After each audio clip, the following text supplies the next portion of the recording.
Mesdames, Mesdemoiselles, Messieurs, bonsoir, bienvenue sur Télestide. Voici les titres de l'actualité de ce soir. Quelques semaines, c'est déjà le délai qu'il reste officiellement avant l'ouverture des Jeux Olympiques. La désormais célèbre compétition interboissonnale qui aura lieu les 6 et 7 juin prochains à Saint-Georges-lès-Cette-Boisse s'organise. Nous consacrerons évidemment une large partie de ce journal à la préparation de cette grande compétition. Nous serons d'ailleurs en duplex de Lausanne à la fin de ce journal, avec notamment le président du comité olympique, M. Jacques Grog, ainsi que tout un panel de personnalités internationales, afin de vous faire vivre en direct le tirage au sort officiel des équipes. Mais avant cela, un rapide tour entier et succinct de l'actualité nationale et internationale de notre pays et de l'étranger d'outre-mer. Commençons par l'étranger. Tout d'abord, une inquiétude en Nouvelle-Zélande, où un ressortissant français a été placé en garde à vue à la suite d'une violente altercation dans un bar avec des habitants locaux.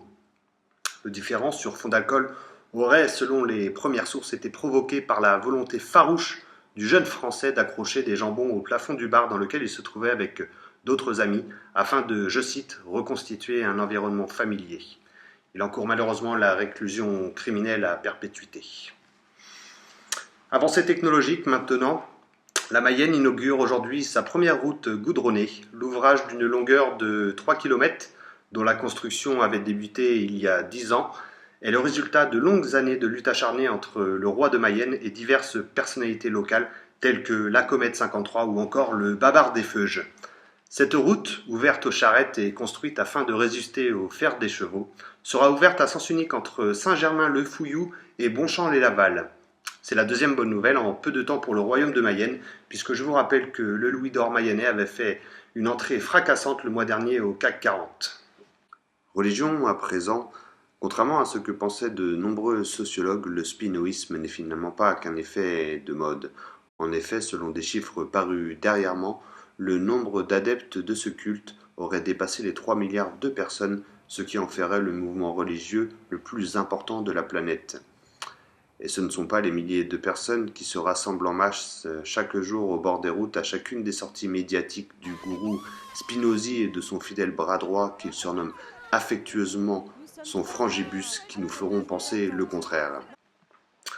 Sport désormais, il est temps maintenant d'ouvrir la page spéciale de ce JT consacré, je vous le rappelle, à la plus grande compétition sportive internationale.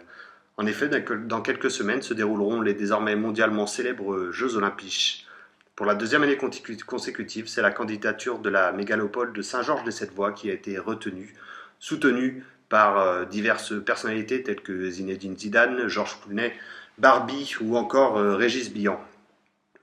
L'heure est actuellement à la préparation, que ce soit dans le village olympique ou bien dans les camps d'entraînement des différents sportifs, on s'affaire pour que cette édition soit encore une grande réussite planétaire. Le premier dossier de ce JT est un document exceptionnel. LP53, le fameux olympicheur, a accepté de nous recevoir en pleine préparation. C'est à l'autre bout du monde qu'il a choisi pour s'entraîner et pour se préparer au mieux. Notre reportage sur place, Aurélie Loyau. Bonjour à tous, je me trouve actuellement sur une plage philippine, sur une île paradisiaque dont le nom restera secret afin de préserver la tranquillité de la Terre. Une météo exceptionnelle, un cadre magnifique, c'est l'endroit qu'elle choisit LP53 pour s'entraîner aux Jeux Olympiques et pour remporter les titres haut la main. La star togolo-mayonnaise nous reçoit en toute simplicité pour nous faire partager le quotidien d'un athlète de très haut niveau. LP53, bonjour, merci de nous recevoir sur cette île aux Philippines. Vous êtes en pleine préparation et comment vous sentez-vous psychologiquement et surtout physiquement? Bonjour, écoutez, tout va très bien. J'ai décidé de commencer ma saison très tôt cette année, d'où ma présence aux Philippines, afin d'être prêt le jour J des Jeux Olympiques 2015, qui sera le jour le plus important pour moi cette année 2015. Action.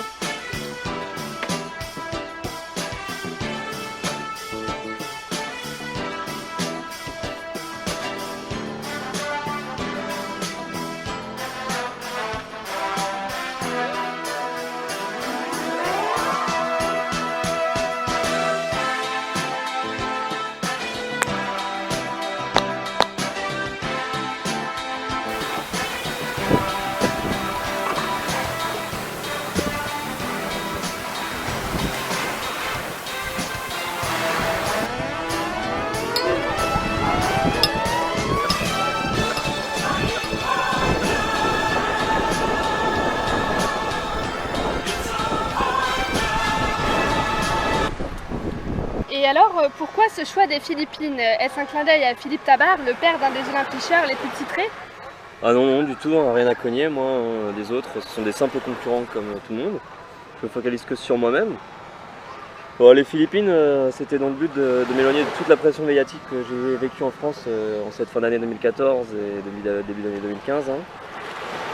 Et surtout, je retrouve des conditions climatiques très similaires à ce qu'on retrouve à Saint-Georges-de-Cette-Voie chaque année. Ah oui, je vous rejoins absolument là-dessus. Mais les Loirs, c'est pareil. Et quel est le programme de préparation d'un athlète de haut niveau tel que vous, LP53? Ah bah pour commencer, j'ai engagé un préparateur physique philippin. Donc c'est réveil à 7 h, petit déjeuner bretzel de bière cul sec. Ensuite les matinées sont similaires, hein, c'est pétanque, caps, fléchettes. Donc je change de déguisement aussi tous les jours. Hein. Tant qu'on ne sait pas le thème des JO 2015, moi j'essaye de m'adapter à toute situation. Donc les après-midi, par contre c'est plutôt un travail physique. Donc c'est bière, cocktail, jusqu'à temps d'être bien bourré. Hein. Et quand je commence à être bien bourré, mon bal personnel de l'hôtel, à l'habitude, hein, il me ramène dans ma chambre. Et ça, c'est chaque jour le même programme. De toute façon, c'est en répétant les efforts qu'on devient un athlète de haut niveau. Bien sûr. Il n'y a pas de miracle. Et comment vous êtes-vous remis de votre énorme désillusion à l'épreuve des palais l'année dernière? Alors là, vous m'avez bien saulé. Mais bon, disons les choses comme elles sont. Non, mais je pense que j'en ai déjà assez parlé cette année. Hein. J'en ai assez souffert. Hein. Mes camarades se sont beaucoup moqués de moi. À juste titre, je dirais. Bon, je commence à mettre derrière moi cette terrible désillusion, la pire de ma carrière. Hein. Donc je préfère arrêter d'en parler. Et on va passer à autre chose, s'il vous plaît. Comme vous voulez. Ok, merci. Très bien, alors si vous le permettez, une dernière question. J'ai pu contacter votre sœur afin d'en apprendre un peu plus sur votre passé et votre enfance. J'ai appris notamment qu'une personne en particulier vous avait aidé à un moment de votre vie où vous commenciez à déraper. Est-ce que vous pouvez nous en parler? Oh, oui, pas de souci, hein, j'ai pas honte d'en parler. Hein. C'était en style, hein, en 2007. Hein, j'ai commencé à bien déraper. L'alcool était devenu mon passe-temps favori. Hein. Donc j'ai commencé à devenir violent, hein, avec mes proches, ma soeur. Bon, j'ai réussi à m'en sortir, hein, grâce à mon grand frère spirituel Pascal, je pense que vous connaissez. Bon, ouais, mes amis Tom et Robin ont su s'apercevoir de ma difficulté cette année-là et ont contacté Pascal. Moi, je leur remercie, hein, car c'est un peu grâce à eux que j'en suis là aujourd'hui maintenant. D'accord. Donc merci Tom et Robin. Bon écoutez, je vous remercie d'avoir répondu à toutes ces questions. L'interview touche à sa fin. Au nom de toute l'équipe Télestide, je vous remercie et surtout nous vous souhaitons une excellente préparation ainsi que plein de réussites pour les futurs Jeux Olympiques. Merci beaucoup, hein. Je pense que la victoire n'attend plus que le moi maintenant. Bien sûr. Ah tiens, waouh, sympa. Ouais, j'entends pas le bruit de la mer. Mais attends. Ah, j'entends que LP53 serait le futur vainqueur des Jeux Olympiques 2015. Ouh, joli scoop. Énorme. Et maintenant, un nouveau document exceptionnel. Après le reportage sur la préparation physique de LP53, nous abordons la vie d'olympicheur d'un point de vue totalement différent. En effet, nous nous sommes intéressés cette fois-ci à l'entourage d'un sportif de haut niveau. Quel est son quotidien ? Famille, amis, comment vivent-ils le sacre d'une personne qui leur est chère? La réponse en images tout de suite avec notre journaliste sur place, Maurice Robinet. Bonsoir Fabio. Bonsoir. Merci de nous recevoir à l'apéro. C'est un grand plaisir. Donc vous êtes le grand frère de Oscar Tabardou. Est-ce pour vous une fierté de le voir là où il est arrivé aujourd'hui, quoi? Bah, c'est une immense fierté de le voir là où il arrive aujourd'hui, quoi. Parce que j'ai du mal à réaliser le champion olympique qu'il est devenu. Hein. J'ai vu grandir môme, vomir sur son bavoir, traîner. Et maintenant, quand on le croise dans la rue, on lui demande des autographes, il est sponsorisé par Cronenbourg, il gagne des millions. C'est vraiment une très très grande fierté. Hein. C'est sûr. Mais d'un autre côté, n'êtes-vous pas un peu envieux ou jaloux de sa réussite? Jaloux, le mot est un peu grand. Hein. Maintenant, c'est sûr que champion olympique, qui ne rêverait pas d'être champion olympique, hein. quand même un gros pourcentage de la population qui aimerait le devenir. Hein. Et, est-ce que vous pensez avoir joué un rôle dans la formation de votre frère? Ouais, je pense. Quand on pense que c'est moi qui lui ai fait boire sa première bière, depuis il en a écoulé quelques-unes. Cette étincelle dans ses yeux là, c'était énorme quoi, tout excité, soirée avec le grand frère et les potes. Apparemment il a bien appris. Bon, au niveau sport, la brasse coulée, il a bien pratiqué chez moi avec Colès et Simon à une époque. Et puis je pense que les trois là, ils sont bien aptes à écumer un peu tout ce qui va couler pendant ces Jeux Olympiques. Un entraînement qui a bien payé, on l'a bien vu. Et est-ce que vous pensez que cette année sera encore une année Tabardou? Ah, ça c'est dur à dire parce que il y a un nouveau Tabardou qui est arrivé il y a peu de temps. Et c'est vrai que c'est un rythme différent. C'est moins d'entraînement le samedi soir. C'est plus compliqué quoi. On ressent bien, je trouve, pendant les soirées que Oscar est moins présent. Il est inquiet, il boit moins, plus responsable.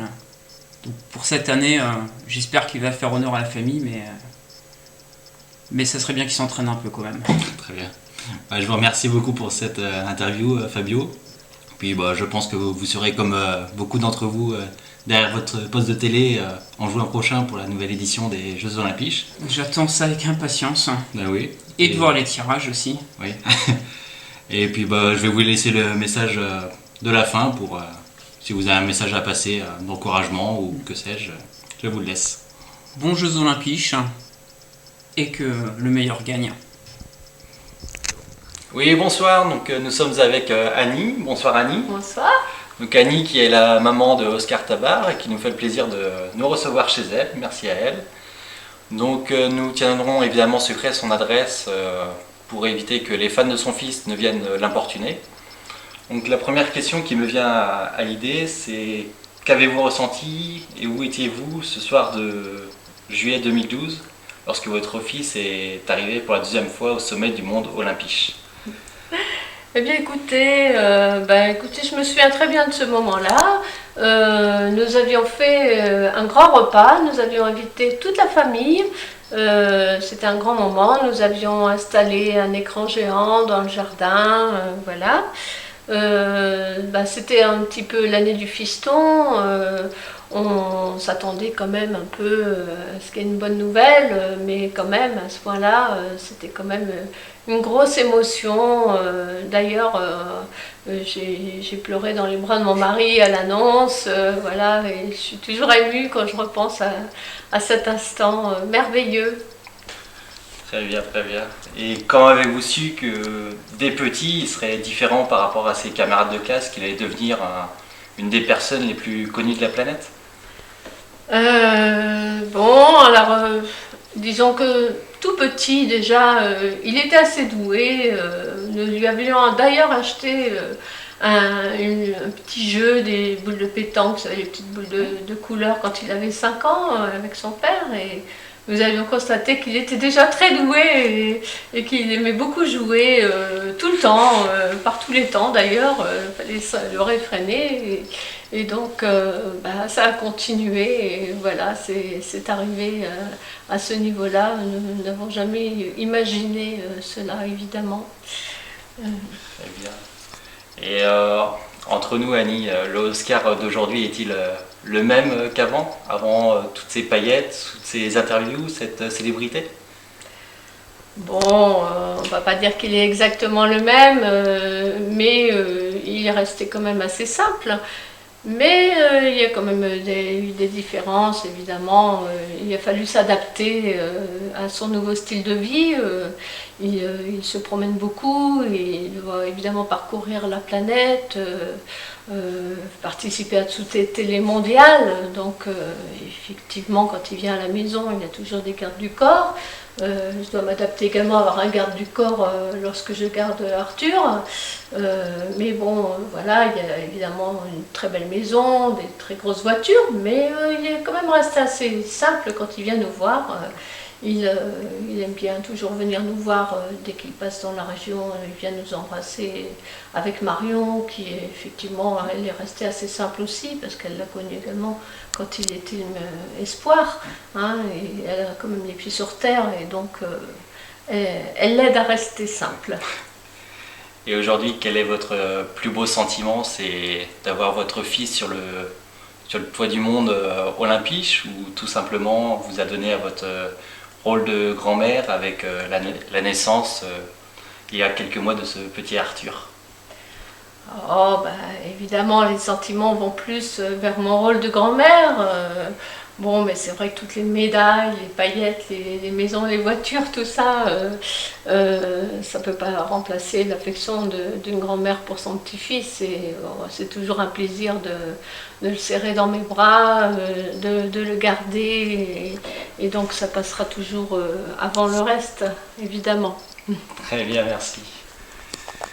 Eh bien, nous souhaitons un très beau parcours à ce petit Arthur qui, j'espère, deviendra un futur olympicheur. Merci. Nous n'en doutons pas, avec les parents qu'il a, ça ne saurait tarder. Je vous remercie beaucoup, Annie, et puis à la prochaine. Au revoir. Merci beaucoup, au revoir. Un sujet beaucoup plus grave à présent. Il y a maintenant près d'un an disparaissait mystérieusement la médaille d'or des palais de LP53 et Pascal Rigouin. Depuis un an, nous étions sans nouvelles, mais des éléments nouveaux font rouvrir l'enquête. Notre reportage sur place en Haute-Savoie, Raoul Ménard.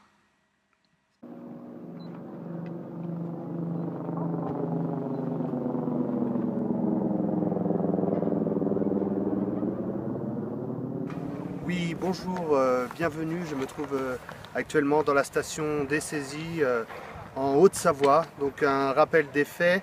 En début de semaine dernière, la police olympique reçoit un appel anonyme d'une femme déclarant avoir identifié formellement la fameuse médaille d'or des palais des Jeux Olympiques, portée disparue maintenant, vous le savez, depuis plus d'un an. Cette histoire qui avait fait grand bruit à l'époque, vous vous rappelez certainement de l'alerte enlèvement qui avait été mise en place après la déclaration de vol de la célèbre doublette mayonnaise Poirier-Rigouin, qui avait soupçonné un vol ou peut-être un enlèvement de leur médaille.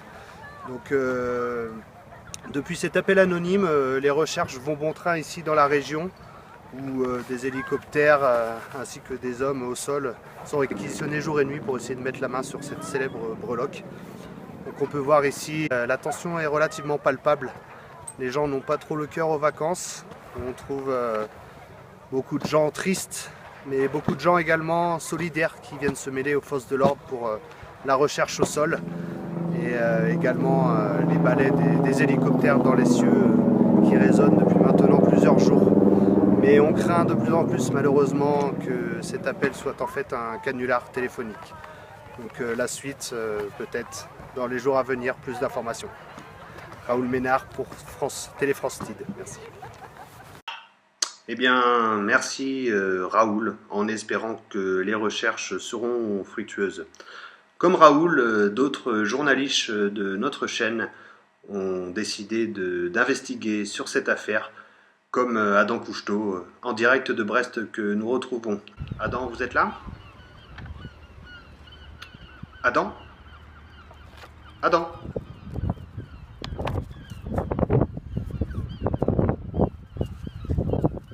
Excusez-moi, Patrick Poiret-Renard, j'étais en pleine recherche. Donc Adam Cousteau à Brest, dans le cadre de la disparition de la médaille d'or olympique de palais de La Poire. La police olympique aurait déclaré que les recherches étaient tombées à l'eau.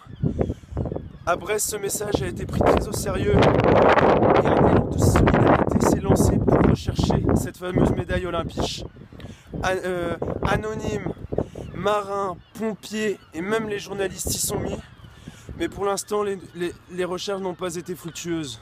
J'ai moi-même pu entendre un cliquement au fond de l'eau, comme si deux médailles se touchaient ou faisaient du bruit. Mais malheureusement, on le sait tous, Julien Poirier a des médailles qui ne font pas de bruit. Donc pour l'instant, les recherches n'ont pas abouti. Mais on continue, on persévère et on espère vraiment retrouver ces médailles olympiques pour faire plaisir à Julien Poirier. Et malheureusement, les recherches apparemment sont également vaines en Bretagne, en espérant avoir de meilleures nouvelles dans les jours suivants. Maintenant, le moment que tout le monde attend, nous retrouvons Jacques Rogge et toute la délégation internationale olympique et les célébrités du cinéma, du sport en général, qui se sont retrouvées donc à Lausanne pour effectuer ce tirage au sort. Nous partons directement en direct pour ce tirage.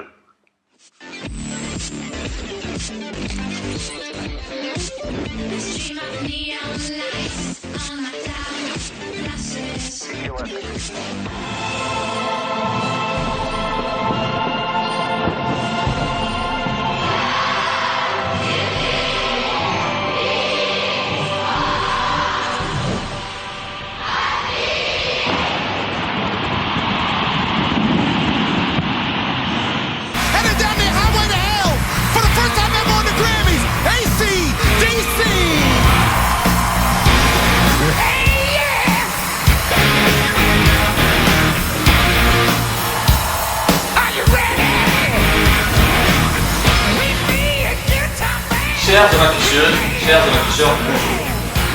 Bienvenue pour le tirage au sort des Jeux Olympiques 2015 qui auront lieu cette année à Saint-Georges-et-Cette-Voix le 6 et 7 juin. Cette année, ce sera la 7e édition des Jeux Olympiques, dont la 5e de l'ère moderne. Pour cette année, nous avons 42 participants qui vont en découdre pour aller glaner le titre honorifique de champion olympique. Les enjeux de cette 7e édition. Tom Tom, double champion olympique en 2 participations. Va-t-il réaliser le triplé inédit? Une femme va-t-elle devenir pour la première fois championne olympique? Ce serait historique.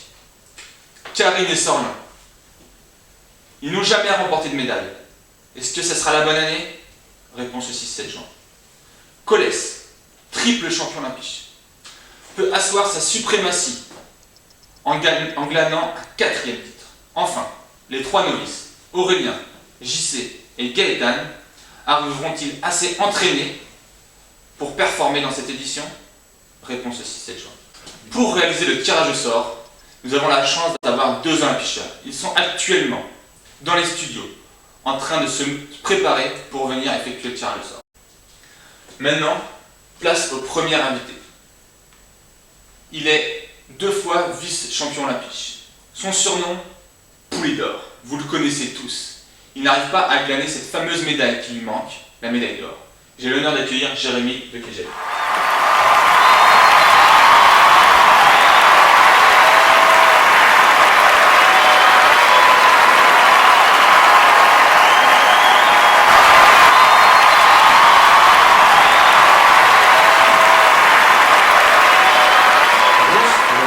Prêt pour le tirage au sort de cette 7e édition?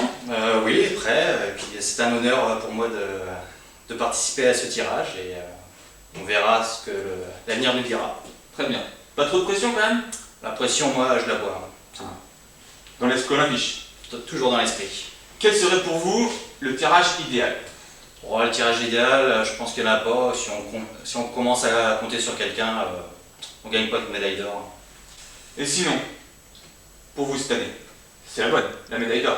Oui, je compte bien revenir à la maison avec la médaille d'or autour du cou cette année. Cette année, c'est la bonne. Très bien. Maintenant, place à notre deuxième invité qui va réaliser le tirage avec Jérémy. Il est champion olympique. Tout le monde le connaît. J'ai l'honneur d'accueillir Erwan Legrand.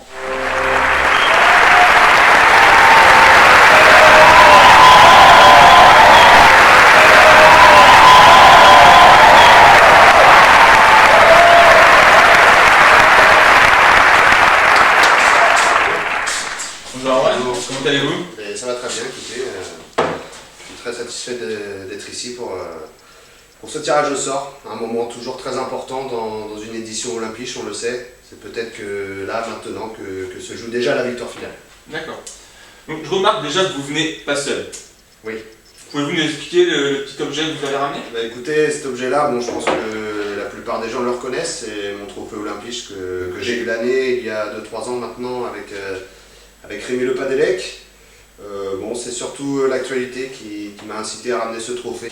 C'était un petit clin d'œil à mes amis de confession juive, vu l'actualité très triste en ce moment. Voilà. D'accord. Et deuxième chose que je remarque, vous arrivez avec un petit pansement à la tête. Qu'est-ce qui vous est arrivé? Oui, bon, ça c'est un petit accident. Hier, j'ai croisé un célèbre olympicheur, Régis Bihan. On s'est adonné à une partie de fléchette. Bon, il a toujours quelques difficultés à viser la cible. Bon, rien de trop important. Est-ce que vous pensez que vous serez guéri pour les JO? Oh, oui, c'est une blessure vraiment superficielle. Hein. J'ai maintenant encore quelques mois pour me remettre. Non, il n'y a aucun souci là-dessus, je serai au top de ma forme, il n'y a pas de souci. Très bien. Et même question que pour Jérémy, le tirage idéal pour vous, c'est quoi? Ah, c'est difficile à dire, vous savez, il y a tellement d'aléas, il y a tellement de très bons participants, des moins bons. Moi, je pense que voilà, c'est surtout il faut qu'il y ait quelque chose qui se fasse entre les deux participants, plus que vraiment le talent brut. Je trouve que c'est plutôt un esprit d'équipe et une alchimie à trouver entre les deux partenaires, qui est vraiment plus important. D'accord, très bien. Donc, dans cette optique-là, bon, je préférais quelqu'un d'assez intellectuel, donc éviter Julien Poirier. C'est vrai que Julien Poirier, on a vu sur les éditions précédentes, par exemple l'année dernière avec Pascal Rubin, que la cohésion d'équipe, c'était pas leur fort. C'est peut-être ce qui leur fait défaut. Tout à fait, c'est certain. Bon, c'est sûr qu'après, les Jeux Olympiques, ça se joue au mental. Bon, il y en a qui sont plus forts que d'autres là-dessus, et ça, on le sait, et c'est comme ça. Voilà. Très bien, merci Roland. De rien. Donc, pour le tirage au sort, petit règlement. Nous avons ici, dans ce saladier, 42 capsules. 42 capsules. Nous savons que vous êtes 39 derrière votre écran à attendre le fameux tirage au sort. Chaque participant a un numéro dédié. Sur les 42 capsules, il y a un numéro unique. Nos deux invités vont effectuer le tirage au sort et nous aurons nos 21 équipes qui seront tirées pour les JO 2015. Qui a l'honneur de commencer? Bon, Raymond, vas-y, pour ne pas te sortir. Place au tirage. Premier olympicheur. Le numéro 19. JC. Première participation pour JC. Sera avec le numéro 33. Point G. Erwan Jiquel avec Jean-Charles. Numéro 22. 22, Karine. Attention, qui va avoir la chance d'être avec Karine? Elle sera avec le numéro 24. 24, Léna. Première équipe 100% féminine. Tous les ans, tous les ans. Tous les ans, nous allons avoir une petite équipe féminine. Karine qui n'a jamais gagné de médaille au JO. Est-ce que Léna va enfin pouvoir lui offrir cette chance? C'est le meilleur que je leur souhaite. Troisième équipe. Numéro 36. 36, Seb. Moi-même. Un moment important déjà. Le numéro 3. Aurélien Berthois. Ok. Très bien. C'est noté. Aurélien, tu peux aller t'entraîner. Très belle équipe. Un peu indécis, puisque bon, Aurélien, c'est sa première participation. Voilà, personne ne connaît son niveau. Moi-même, je ne connais pas son niveau. Nous savons qu'il a quelques problèmes psychologiques dans les moments décisifs aussi. J'espère qu'il aura... Bon, j'ai mon agent qui doit aller le superviser quand même pour que j'ai quelques informations sur... C'est pareil, Jérémy, mais pour avoir quelques informations sur les nouveaux, un peu savoir leurs points forts, points faibles. Donc je verrai Aurélien après le compte rendu. Très bien. Équipe numéro 4. Numéro 28. 28, Marion. Numéro 2. Aurélie, deuxième équipe 100% féminine.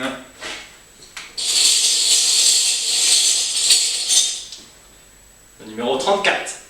34, Rémi. Attention Rémi, le participant le plus médaillé des JO. Il sera avec le numéro 26. 26, Maxime. Attention, grosse équipe. Alors tout de suite, nous allons en duplex de Brest. Rémi, peux-tu nous faire part de ta déception, ta satisfaction du tirage? Oui. Qu'en penses-tu? Est-ce que tu vas pouvoir aller chercher une 3e médaille d'or olympique? Excusez-moi, Je suis bouleversé là. Je reprends mon souffle après ce tirage. Vous savez, j'aurais pu tomber avec Julien Poirier. Enfin là, j'étais sûr d'aller au JO juste pour voir les copains. Là, c'est vraiment un soulagement. Là, c'est vraiment un soulagement. Je sais que Max, il s'entraîne dans sa cave. Ça me redonne le sourire.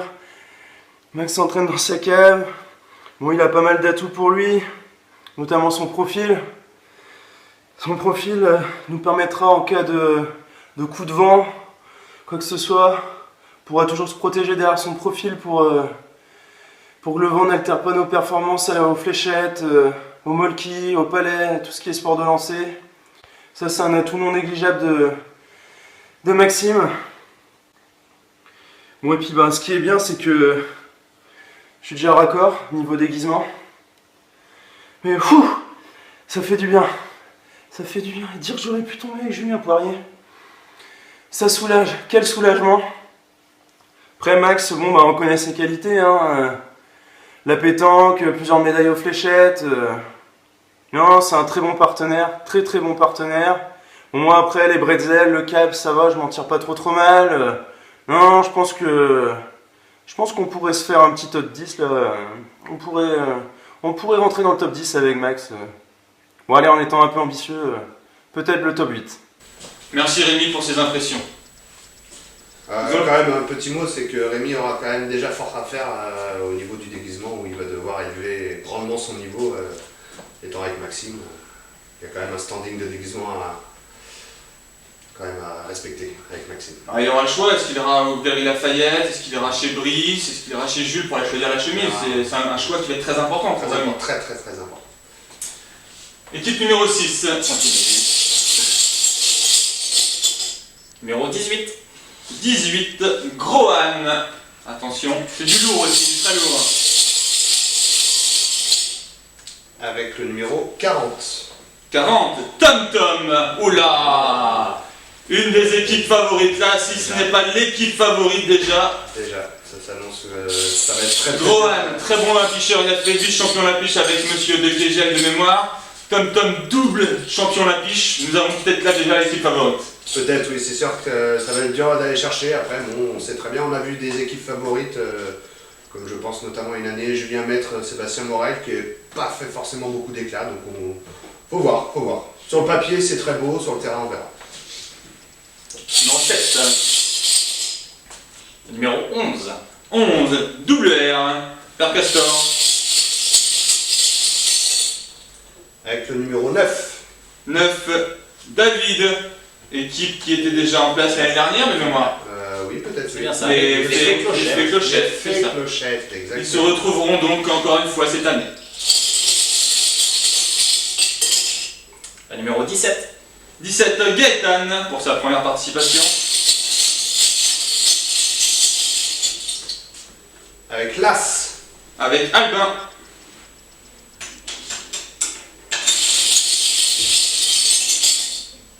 Le numéro 25. 25, LP53. Attention, la pression. Il n'a jamais gagné une médaille d'or au JO. Numéro 31. 31, Oscar Diallo. Une excellente équipe de Crassou. Exactement. Ça va jouer le titre au palais, certainement. Oui, comme tous les ans, de toute façon. Nous allons en duplex à Paris. Oui, bonjour Sébastien. Julien Poirier, quelles sont vos impressions sur ce tirage? Là, vous avez aussi chopé du lourd. Est-ce que vous avez... Très lourd, du très lourd. Oui, du très lourd en effet, effectivement, hein, quand on tombe sur un double vainqueur des Jeux Olympiques, on peut être que content, hein, donc je suis forcément un homme heureux. Après, monsieur Tabar, c'est une question, il a la paternité, ça va peut-être le changer. Est-ce qu'il n'arrivera pas trop fatigué pour l'événement? Alors monsieur Poirier, quelles sont vos impressions? Oui, effectivement, il y a une rumeur selon laquelle mon copain Sisto arriverait plus ou moins fatigué ou moins entraîné que d'habitude aux Jeux Olympiques. Rumeur, pas rumeur, c'est faire encadrer la rumeur enfin. Moi je pense surtout qu'il va arriver frais, qu'il aura envie de se lâcher Et du coup, je pense qu'il aura envie de ramener une récompense à son petit Arthur. Donc je le sens bien ce dépucelage d'or cette année. Je suis en Transylvanie là. Donc forcément, je suis un homme heureux, je suis en osmose. Ouais, je tenais à vous remercier pour ce tirage et à très bientôt au mois de juin. Merci beaucoup. Merci Julien. Place à la 10e équipe. Numéro 37. 37, Sorlin, le plus nul à tous les jeux.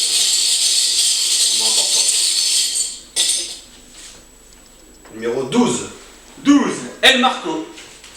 El Marco qui n'a jamais remporté de médaille d'or au JO. Sorlin qui n'a jamais remporté de médaille. Attention, attention. Je dis attention. Ils ne peuvent que faire une surprise, donc ils n'ont rien à perdre. Donc attention à cette équipe. Très bien. Type numéro 11. Numéro 7. Coq.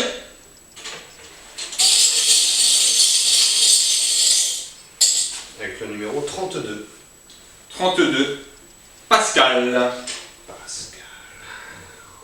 Donc nous avons donc les 11 premières équipes. Maintenant, petite coupure pub. Oui, donc, parce qu'on se-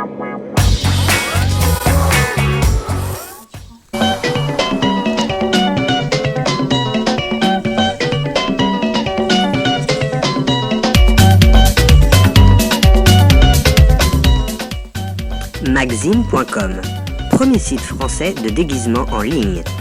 Sponsor officiel des Jeux Olympiques. Avant, j'étais roucac. C'est à vous? Oui. Ça tourne, allez-y. Avant, j'étais roux. Mais ça, c'était avant. Chris, vous allez vous aimer.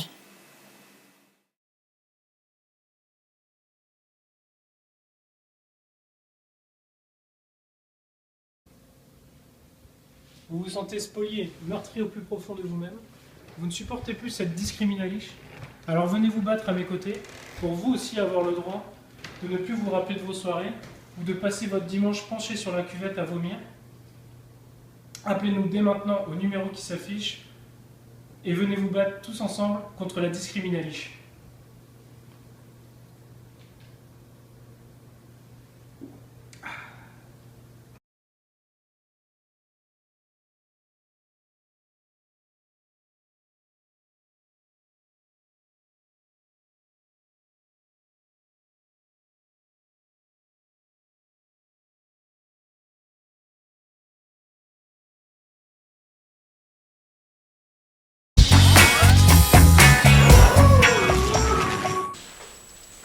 Nous revoici pour le tirage au sort. Nous avons donc nos 11 premières équipes. Il nous reste 10 équipes à tirer.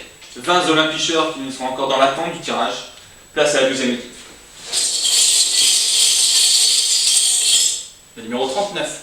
39, Steph. Avec le numéro 5. Avec Bot, duo 100% Avisia. Numéro 8. 8, Corinne. Avec le numéro 15. Avec Francesco.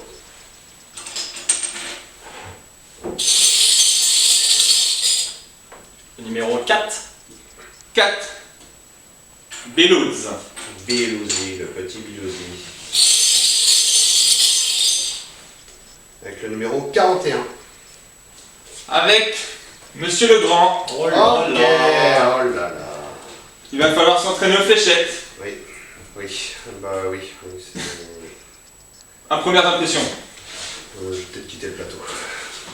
Restez parmi nous quand même. Non, je vais rester, mais bon, bah écoutez, je vais essayer de passer un bon moment. Bon, je vais y aller pour m'amuser, pour rencontrer des amis. Le titre c'est déjà fini. Le titre s'est envolé, là, oui, oui, clairement. Bon, c'est comme ça, on reviendra l'année prochaine. Après, sur un malentendu, on sait jamais. Peut-être, oui, on sait jamais. Oui, on sait jamais.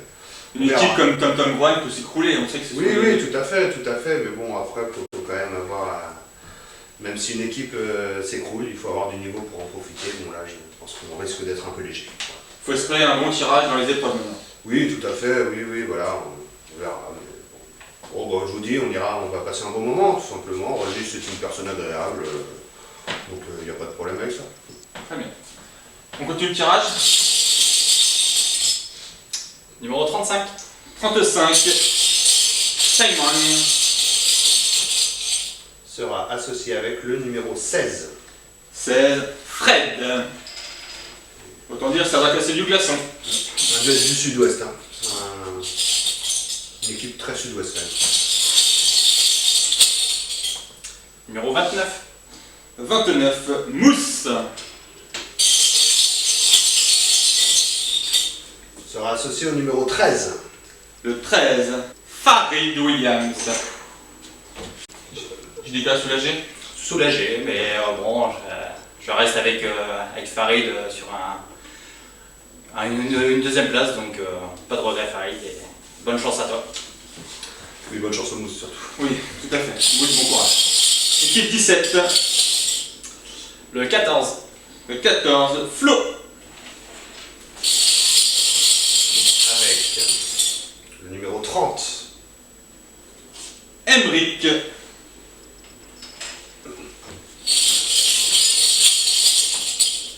Le numéro 21.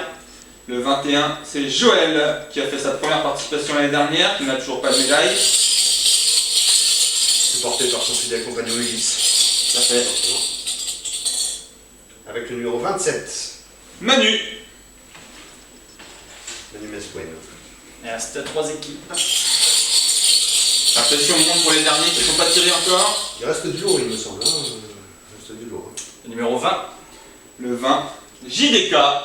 Oulala.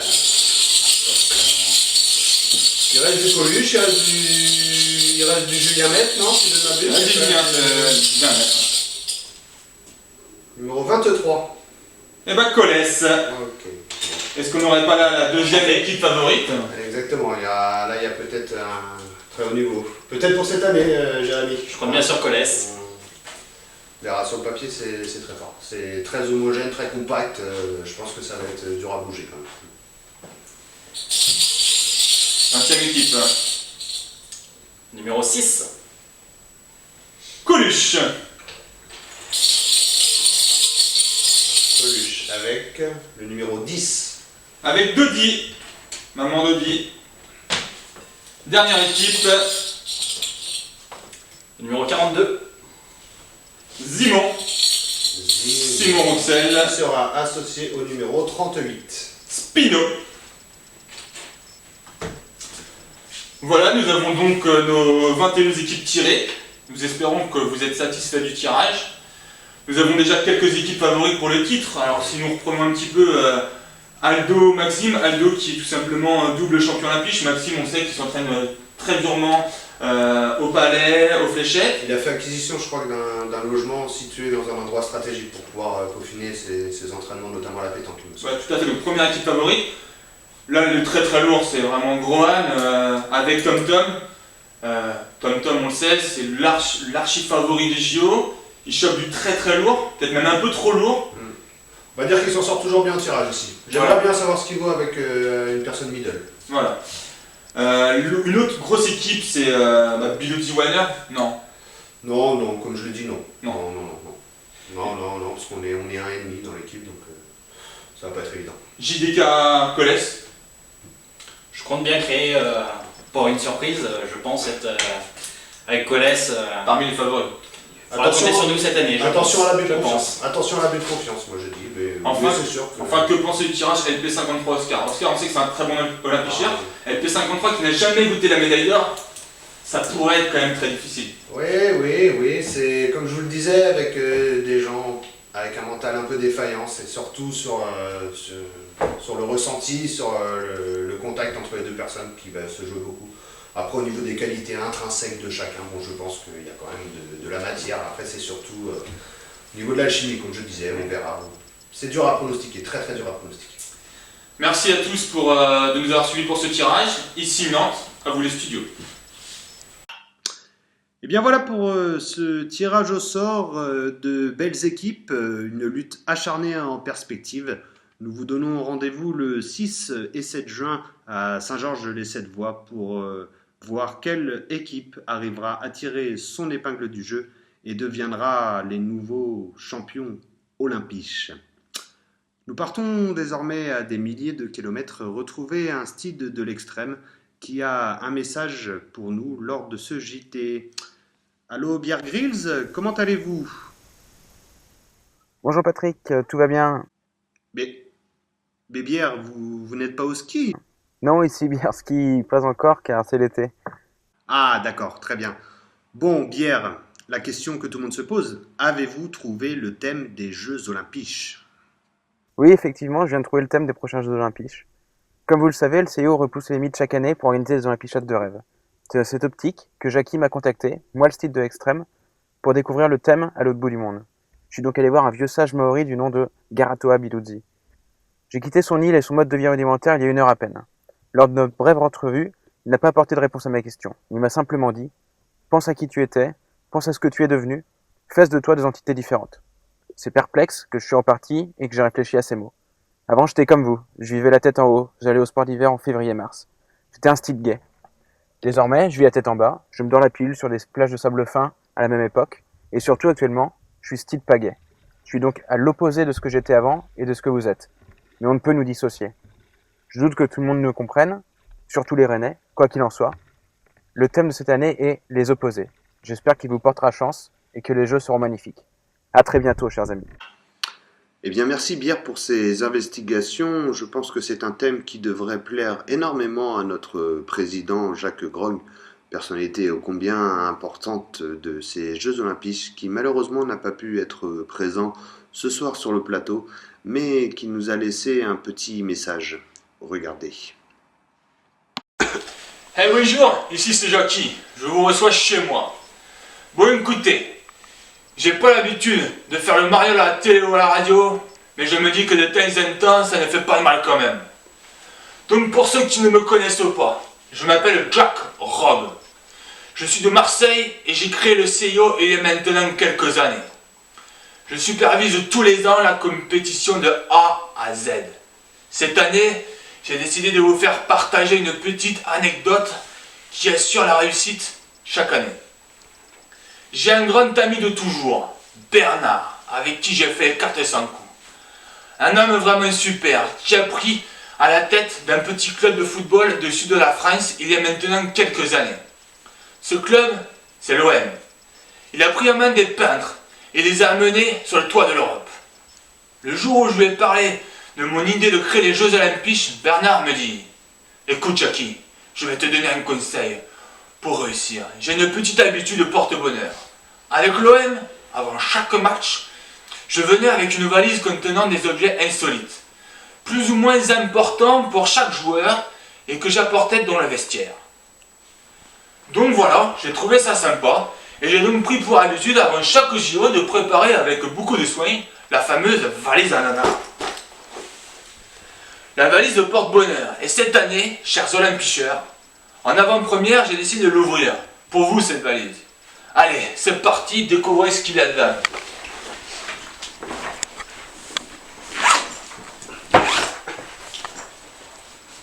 D'abord, le PQ. On sait que Ricton, il en aura besoin lors de ces épreuves. Une chaussette, plus ou sinon un préservatif pour Pascal. DJ Farid, il en aura besoin pour animer la soirée. C'est des tragédies.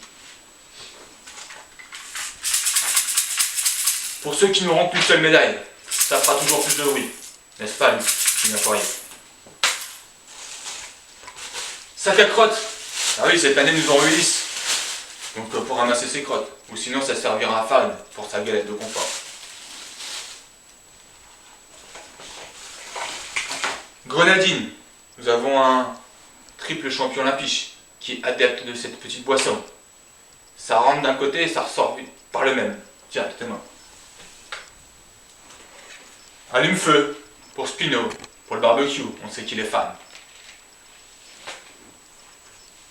Béarnaise, Oscar Tabar, pour accompagner son repas du samedi midi et du samedi soir.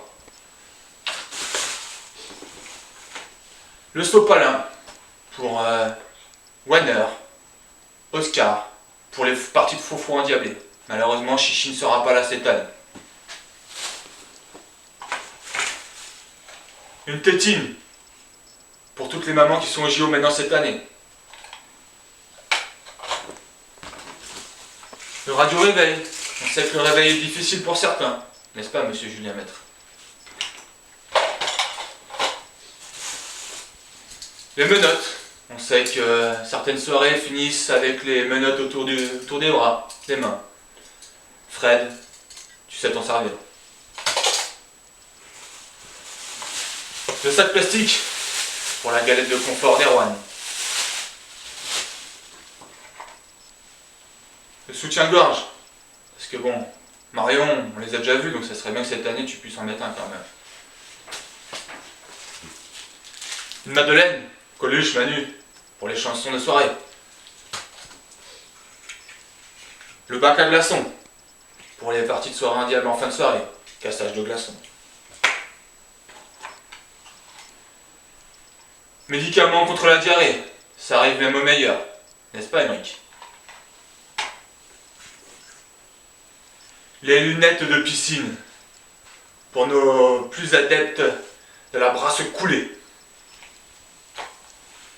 Et enfin, la couche culotte. On a beau être double champion olympique en titre, favori pour une 3e édition peut-être, mais on a toujours des futurs winners en soirée. Voici les objets que je vais emmener à Saint-Georges-des-Sept-Voies. J'espère que tout le monde sera content.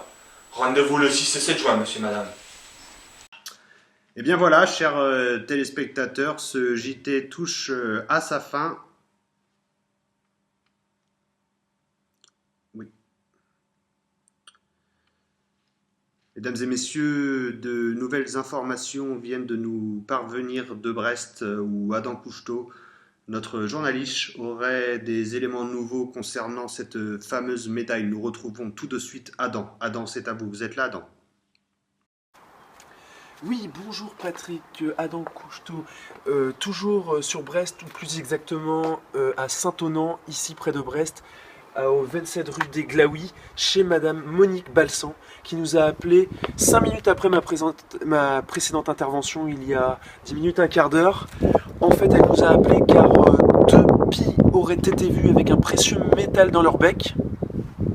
Donc ici, la zone a été complètement sécurisée. De nombreux badauds se sont approchés car, comme vous le savez, la population ici s'est mobilisée, comme je vous le disais tout à l'heure. Donc là, la maison est sous contrôle. Nous ne savons pas si les oiseaux sont à l'intérieur, mais grâce à Télestide, vous allez vivre ça de l'intérieur.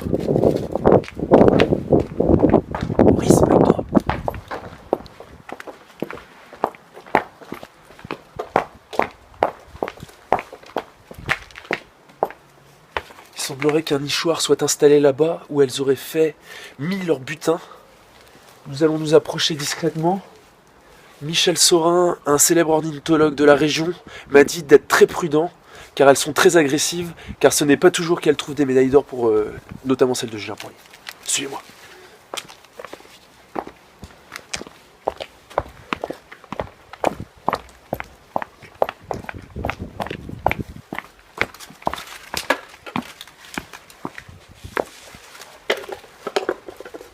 Il y a quelque chose.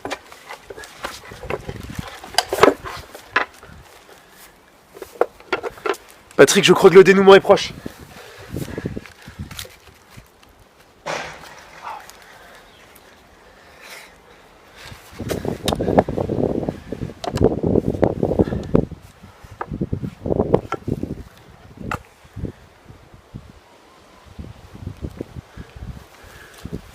Oui, Patrick, bon, ce n'est pas la médaille d'or. Il semblerait que ça appartienne à Julien Poirier quand même, mais ce n'est pas la médaille d'or. Nous sommes tristes ici, mais les recherches vont continuer. Eh bien, si près du but, c'est encore une désillusion qui a attendu notre journaliste et malheureusement tous ceux qui suivent de près cette affaire. Ce journal est désormais terminé. Ce soir sur Télestide à 20h50, vous retrouverez le film Un éléphant en hélicoptère, un film de et avec Pascal Régouin. Quant à moi, je vous retrouve demain à 13h et à 20h pour une nouvelle édition. Bonne soirée à tous. Au revoir.